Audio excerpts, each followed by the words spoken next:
Prezados irmãos em Cristo, a paz seja convosco. Uma vez mais quero te convidar para nos acompanharmos em algumas meditações na Palavra de Deus, seguindo o nosso roteiro de estudos da Escola Bíblica Dominical. Como você já sabe, neste primeiro trimestre de 2022, temos a nossa revista Lições Bíblicas da Escola Bíblica Dominical, da classe dos adultos, na Assembleia de Deus no Brasil, estudando sobre a supremacia das Escrituras, a inspiração, a inerrância, a infalibilidade, também a autoridade da Bíblia, a sua estrutura, e os seus autores, enfim, como ela surgiu, como ela chegou até nós, a Bíblia como guia para a nossa vida, a Bíblia transforma as pessoas, foi a última lição que estudamos, e hoje vamos falar sobre a revelação de Jesus Cristo nas Escrituras. O tema que foi dado para esta lição, meus amados, é a lei e os evangelhos revelam Jesus. Eu tenho que a palavra lei é muitíssimo abrangente na Bíblia Sagrada, especialmente no Antigo Testamento. E, em geral, quando ouvimos o termo lei relacionado à religião, à religiosidade, ao evangelho, quando o crente utiliza o termo lei, ou aqueles que leem a Bíblia, naturalmente estamos nos referindo ao Antigo Testamento, a lei mosaica mais propriamente dita. Contudo, repito, ela é muito abrangente e há muitas aplicações e formas de entender e de olhar para a lei. Há também o estudo um tanto até mal compreendido ou mal interpretado ou aplicado, que é a relação que existe entre a lei e a graça. Não é bem o tema desta lição, mas algumas rápidas referências é necessário fazer. Eu estou lembrando de João capítulo 5, verso 39, que quero ler para você agora, que diz: vocês examinam as Escrituras porque julgam ter nelas a vida eterna, e são elas mesmas que de mim testificam, ou que testificam de mim. Glória a Deus. Esse texto, meus amados irmãos, essas palavras ditas por Jesus, registrada agora por João, trazem este resumo precioso a respeito do que o Senhor Jesus estava falando para aqueles fariseus que eram homens da Bíblia, homens que viviam o tempo, a vida toda, ganhavam a vida literalmente estudando as Escrituras. Não somente estudando, aliás, mas comunicando-as ou ainda ensinando as Escrituras para o povo em geral. Então, amados, eles sabiam muito bem do que estavam falando, fazendo, aliás. E Jesus diz, vocês examinam, não é uma ordem para que eles examinassem, Jesus está apenas constatando uma realidade, dizendo, vocês são examinadores diários das Escrituras, e são elas que de mim testificam. No entanto, eles tinham sempre um pé atrás. Numa outra versão, esse versículo foi traduzido assim: vocês estudam minuciosamente as Escrituras porque creem que elas lhes dão a vida eterna. Mas as Escrituras apontam para mim, dizia Jesus.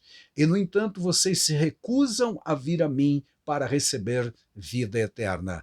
Ao mesmo tempo em que esse versículo fala de uma grande realidade, a revelação de Jesus Cristo nas Escrituras, de forma geral, e vamos nos lembrar que o que os escribas estudavam e que aqui Jesus constatou era o Antigo Testamento, portanto a lei como num termo abrangente de todo o Antigo Testamento, todos os 39 livros que nós conhecemos hoje como Antigo Testamento. Então, ao mesmo tempo em que estes homens examinavam cuidadosamente, minuciosamente, religiosamente e com muito de temor, inclusive, estas escrituras, eles não conseguiam enxergar, ver Jesus, encontrar Jesus nas páginas da Bíblia Sagrada.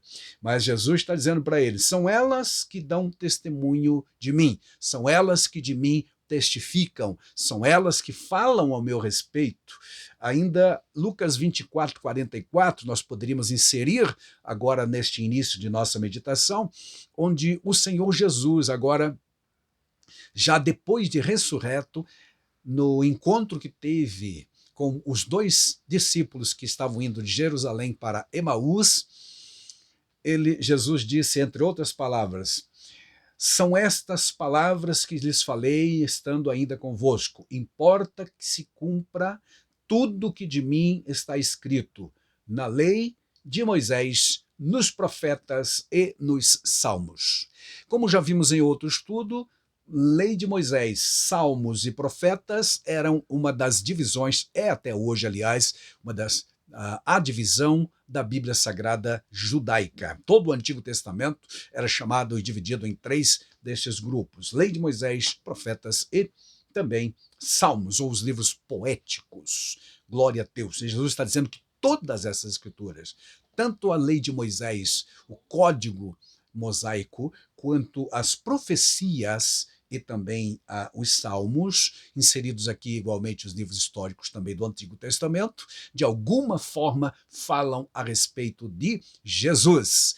E você poderá dizer, mas eu nunca li o nome Jesus no Antigo Testamento. Não, não vai encontrar mesmo, porque Jesus é um nome grego.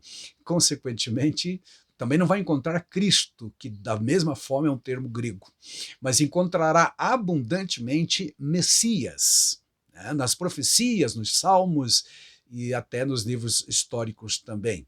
Certo, amados? E toda vez que o Antigo Testamento se refere direta ou indiretamente, quando digo indiretamente, quero dizer por símbolos, por analogias, por tipos, ao Messias, está se referindo evidentemente ao Filho de Deus que viria para remir a humanidade. Desde a primeira profecia de Gênesis 3,15, quando viria o Redentor, nós já temos ali então a primeira dessas profecias chamadas messiânicas, falando da vinda de Jesus Cristo para cumprir a sua obra na terra.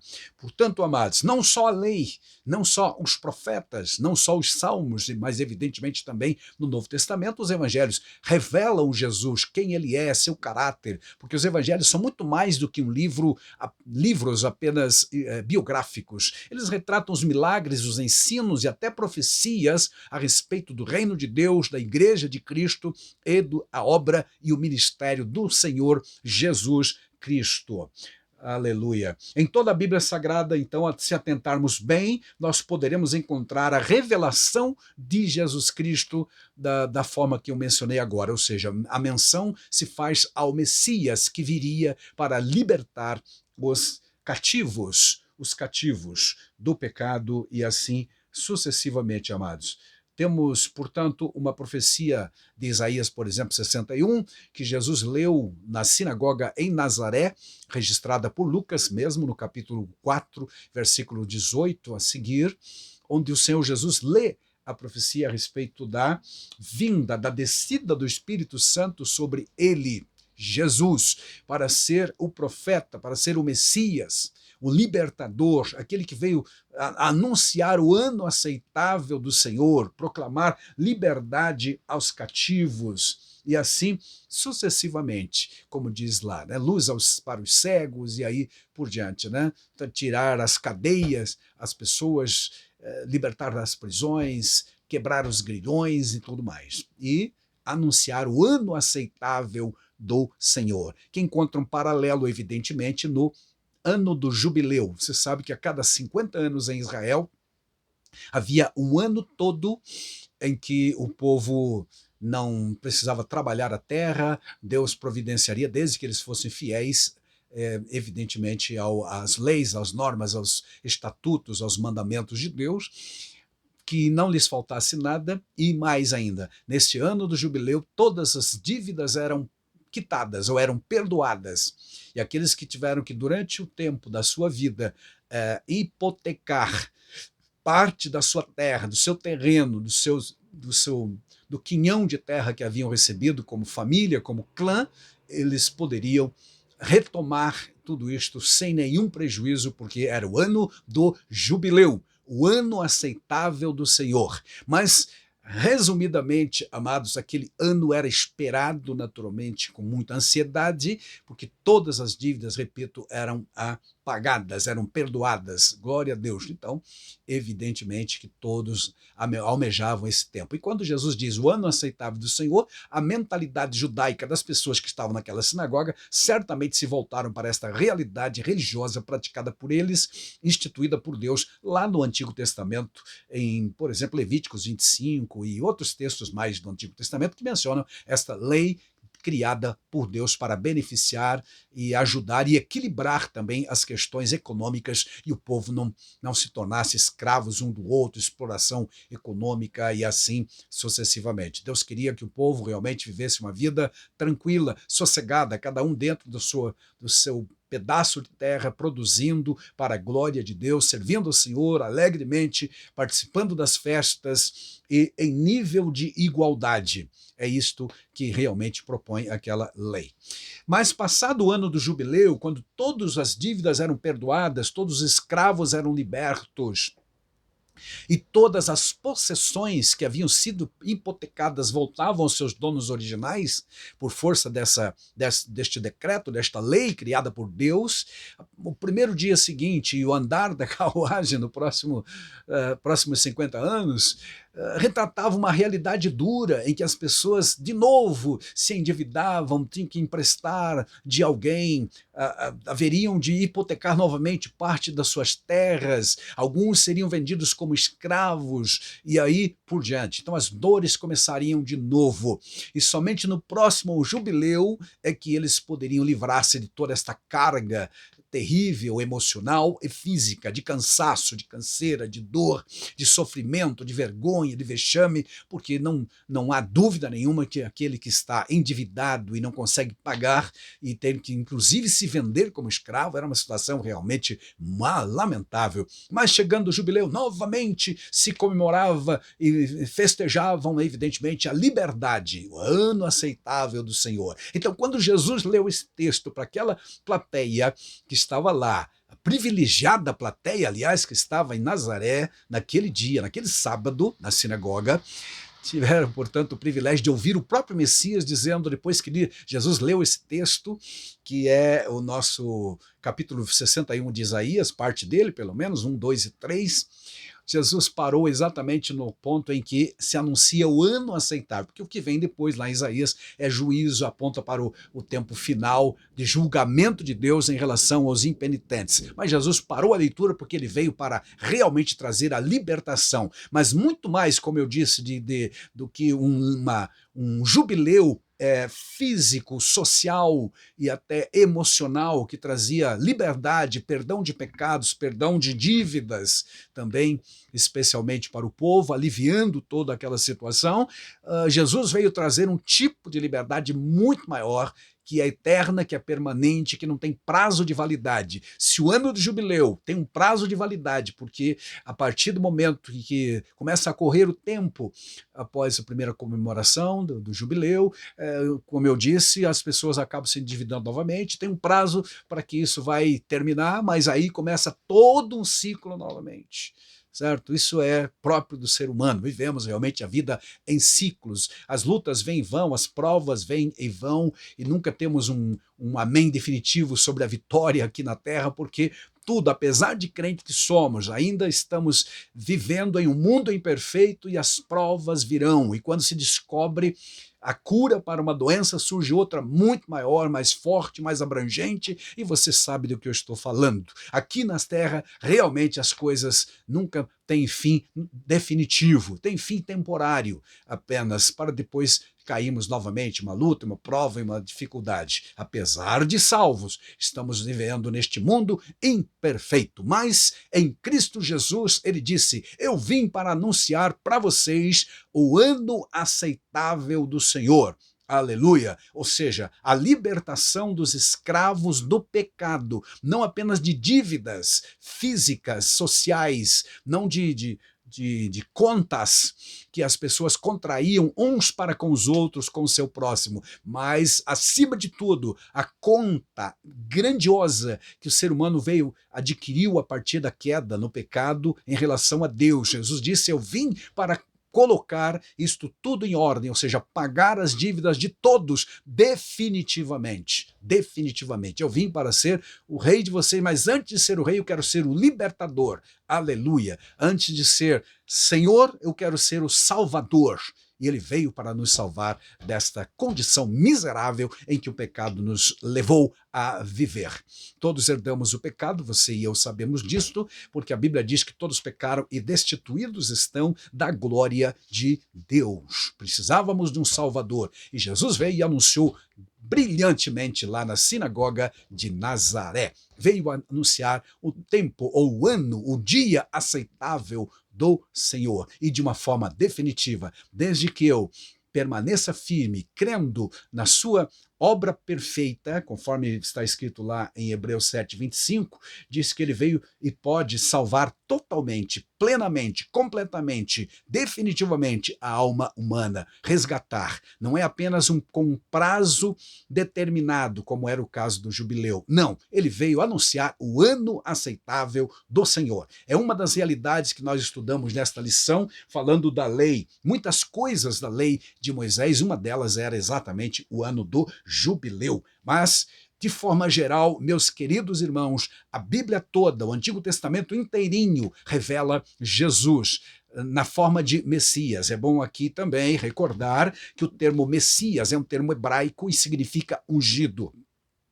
E por conta disso, amados, você não vai encontrar, por exemplo, o nome Jesus. Quando dizemos que a Bíblia revela Jesus, quando o Antigo Testamento revela Jesus, você não vai encontrar Jesus no Antigo Testamento, porque o Antigo Testamento foi escrito em hebraico. Em hebraico não tem a palavra Jesus, tem sim outros termos, Yeshua, tem Josué, que é uma variante naturalmente do nome, mas o nome Jesus é grego, portanto só no Novo Testamento.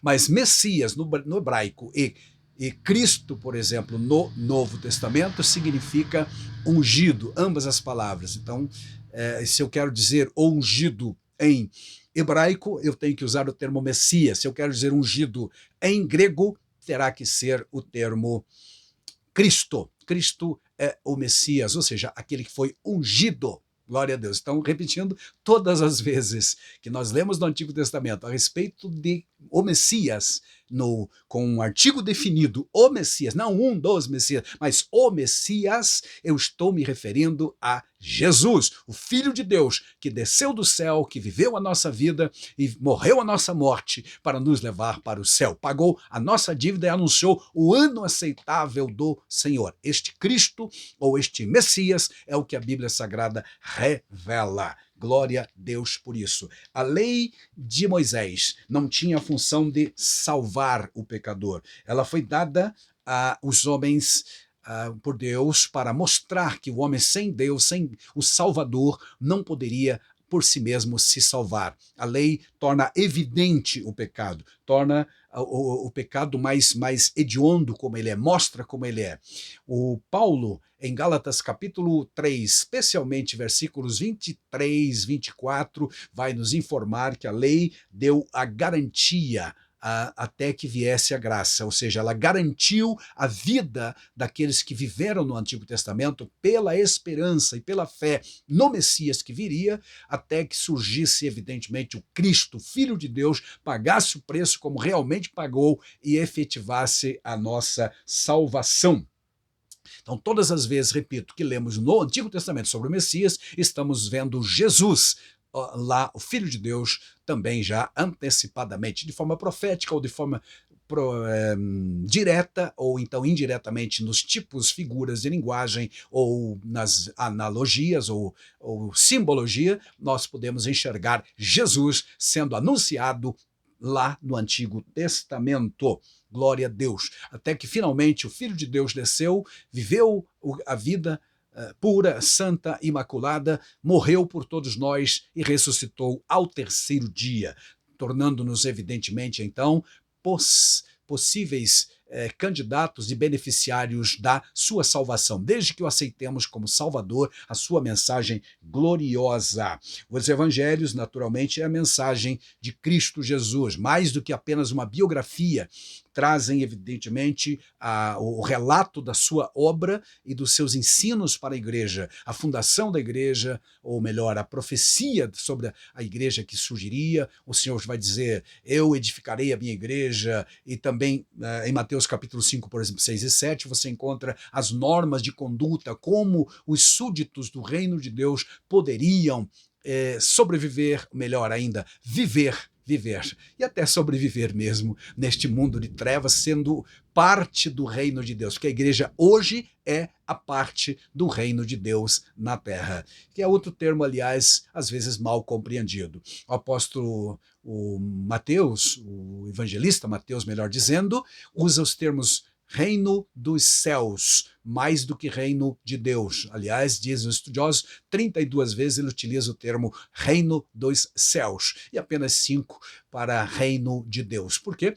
Ele escreveu especialmente para os judeus, no caso o Mateus. Consequentemente, os judeus até hoje têm um cuidado todo especial em praticamente não pronunciar o nome de Deus, por conta de que havia um dos 10 mandamentos que dizia: não tomarás o nome do Senhor teu Deus em vão. Eles tomam todo cuidado para não pronunciar o nome de Deus associado a qualquer coisas efêmeras que possam trazer algum tipo de blasfêmia. Consequentemente, criaram frases paralelas ou equivalentes para se referir à mesma realidade. Então, ao invés de dizerem classicamente ou tradicionalmente ou efetivamente reino de Deus, eles costumavam dizer reino dos céus. Não é só Mateus, mas ele enfatiza isso porque ele escreveu para os judeus inicialmente. Claro, para todos nós, por extensão, mas os seus primeiros destinatários, dizem os estudiosos, foram os judeus. Ele queria convertê-los a Cristo, então direcionou o seu livro lá para a comunidade judaica inicialmente. Entendido isso, amados? Então não há diferença fundamentais, aliás, nenhuma, entre a expressão reino de Deus e reino dos céus. Jesus, então, é revelado na lei de Moisés, nas profecias, nos salmos e também nos evangelhos, como não era de deixar de lado. Não podemos deixar de lado, evidentemente. Os evangelhos falam a respeito de Jesus. A mensagem de Cristo para a humanidade é o conteúdo do evangelho, que transforma as vidas, como já vimos, e transforma até mesmo a sociedade, desde que, evidentemente, o pecador aceite a Cristo como Salvador, como as Escrituras realmente revelam ele. Numa ocasião, em João capítulo 7, Jesus estava numa festa em Jerusalém, e então, depois de 7 dias de festa, no último dia da festa, ele se levantou e disse: quem tem sede, venha a mim e beba. Quem beber dessa água, ele vai dizer também em outra ocasião, nunca mais terá sede, disse para a samaritana. E quando, voltando à festa lá em Jerusalém, a dos tabernáculos, ele disse também: quem crê em mim, como diz as Escrituras, aleluia, ou seja, quem acredita em mim, não como no prisma das religiões ou das ideologias ou da forma com que as pessoas entendem, mas como diz as Escrituras, quem crê em mim, quem tem uma fé em Cristo, conforme as Escrituras, conforme revelado nas Escrituras, rios de água viva fluirão do seu interior, ou seja, o Espírito Santo virá, porque ali naquele capítulo a água é símbolo do Espírito Santo que viria morar literalmente na vida daqueles que crescem. Glória a Deus. Leia todo o capítulo 7 de João e você vai encontrar esta realidade. Deus em Cristo te abençoe grandemente nesta preciosa lição. Toda a Escritura, não só a lei, nem só os evangelhos, toda ela, conforme Lucas 24, 44, revelam Jesus para a humanidade. Ele é o Messias, do termo hebraico, ele é o Cristo grego, ou seja, o ungido de Deus para salvar os pecadores, disse Paulo, dos quais eu sou o principal. Todos nós fomos alcançados pela sua divina graça. Que assim estejamos sempre agradecidos e estudando mais e mais, em nome de Jesus. Amém.